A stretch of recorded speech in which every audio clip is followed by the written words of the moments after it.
How's it going, guys? The beta for Knockout City has officially come to a close, and I can say that I played almost 12 hours of the game in the 26 hours that it was live over this past weekend.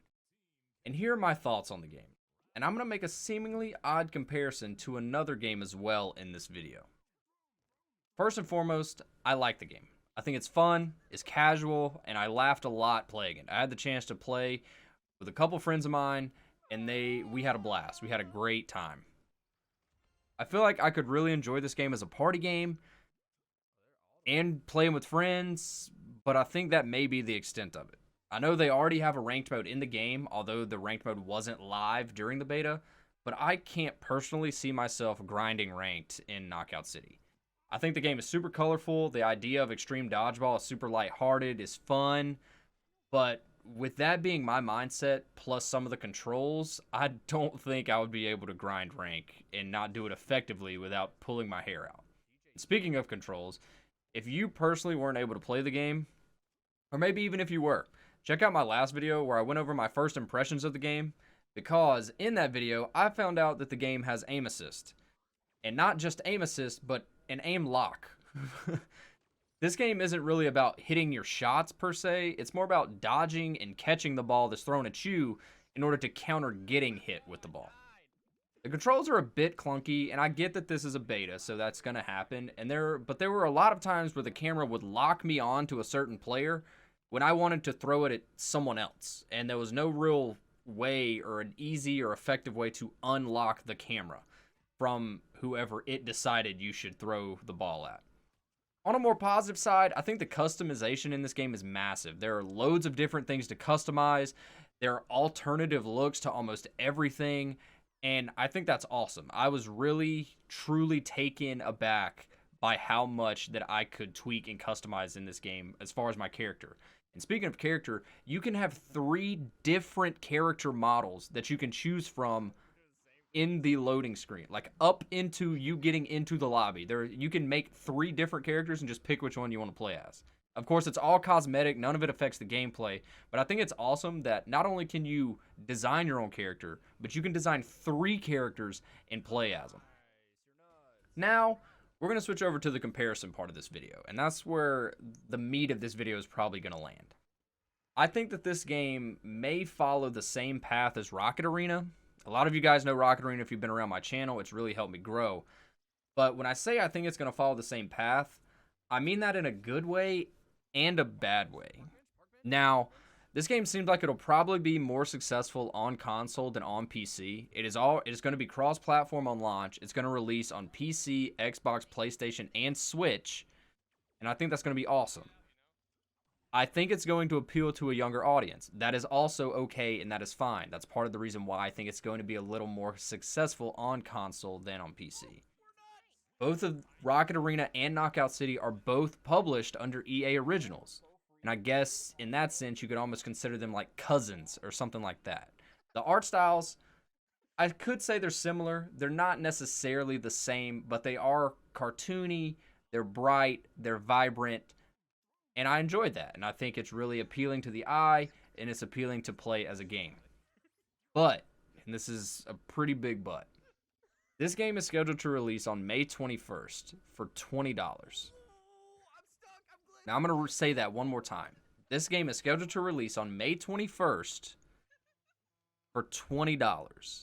At the time I'm recording this video, that is exactly 3 months from now for $20. I'm scared that if this game releases for $20, that it's going to flop. Or as some other people put it so effectively in my chat, they said it's going to be DOA, dead on arrival. And I really don't want that to happen. I would hate to see that happen, because I feel like that partially has happened with Rocket Arena. But I just don't think that Knockout City is a $20 game. And I'm not saying that this game needs to be free to play. I don't think that either. And I understand that developers and publishers and all the people in suits and in their office buildings, they've got to make their money. They invested into making this game. They need to see their return on that investment. But I feel like this is closer to a $5 game than a $20 game. I could maybe see spending $10 for this, but I don't necessarily think this is a $20 game for what it is. It's basically At least for as far as the beta is concerned, it was one game mode with 3 different quote unquote special balls, but it was one game mode that you just played over and over and over with.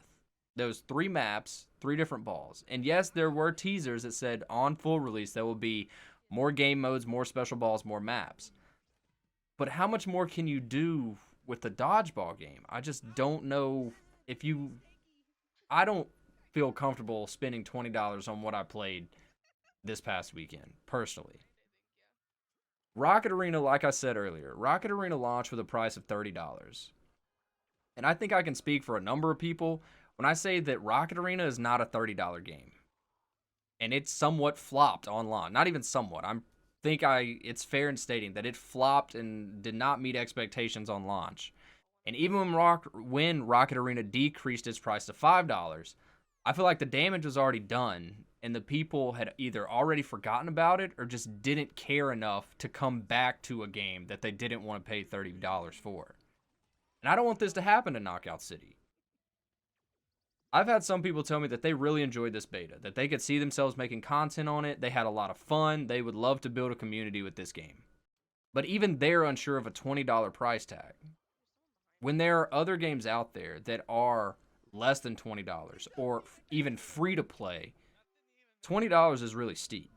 I'll talk about my personal thoughts on Rocket Arena in another video, but I just don't see Knockout City being successful and pulling as much of an audience that it has a potential for at a $20 entry. Now, Knockout City, I'm not sure what it capped out at on Twitch, and I'm not at all familiar with how successful it was with people streaming it on YouTube or on Facebook. But I think when it first went live, it had roughly 900 viewers. And today, when I got on in the afternoon, it only was up to like 350-ish. So that's not necessarily massive. It's not thousands and thousands of viewers. I hadn't heard about this game up until about a week ago. But I feel like there is potential here for this game, especially with you being full cross-platform and coming out on all platforms on release. I'll be interested to see if this game could pull players away from Rocket Arena as well. Because, as people that still play Rocket Arena know, there aren't very many what I like to consider quote-unquote old dogs in the scene anymore. Less and less players that have played in last summer and last fall, less and less players are still signing on to this game, onto Rocket Arena on a regular basis. And I think it's super nice that Rocket Arena is getting new players from their different console promotions, whether it be PlayStation Plus and Xbox Game Pass and those sorts of things. But will those players just jump ship when Knockout City comes out? I think that'll be something that we have to keep an eye on and something that we have to see. All that being said, I do want to reiterate, I enjoyed the Knockout City beta. I had a ton of fun with it. I wouldn't have streamed 12 hours of the game if I didn't enjoy it. But I did have fun with the game. It was a bit of a learning curve. I can see there being a skill gap at times, but I did have a lot of fun with the game. I'm interested to see what they'll do. Like I said, they have 3 months until full release. I don't know what all they plan on changing or adding or tweaking. I did come in contact with a few bugs in the game. As of the last time I played it, whenever you tried to leave a lobby and go back to your hideout, even if you clicked pull group or take the entire group, it just broke the group and only pulled you out. Like I said, ranked wasn't in. Custom games weren't in the game or weren't live. So I couldn't try out any of those. Like I said, the controls were a bit clunky at times, but I don't know if that was just by design or maybe I was doing something incorrectly. But I'll be keeping an eye on this for sure. I'll definitely be keeping an eye on it over into May and looking at the numbers when this game does become available, because I want to see the reception. I want to see, is this game worth me investing $20 into to make content on, and to see if it's potentially worth getting 2 or 3 of my friends to invest $20 in, because at that point we're getting up close to $100 worth of people buying this game. And that's where I think you have to look and see, is it worth investing that much money into to play? Are we going to play $20 worth of this game? But that is going to do it for this video. I hope you did enjoy. If you did, feel free to leave a like. If you are new, feel free to subscribe. Leave a comment down below. Let me know if you played the beta and what you thought about it. If you didn't play the beta, let me know as far as like any of the videos or the content you've watched, what you think about Knockout City. Do you think it's going to be a success? Do you think it's going to flop? Or do you plan on getting it? Are you okay with paying $20 for the game? Let me know down below. I'll be sure to read all of those comments. I'll be sure to reply if you ask me anything personally. And yeah, I hope to see you guys really, really soon in another video. Peace.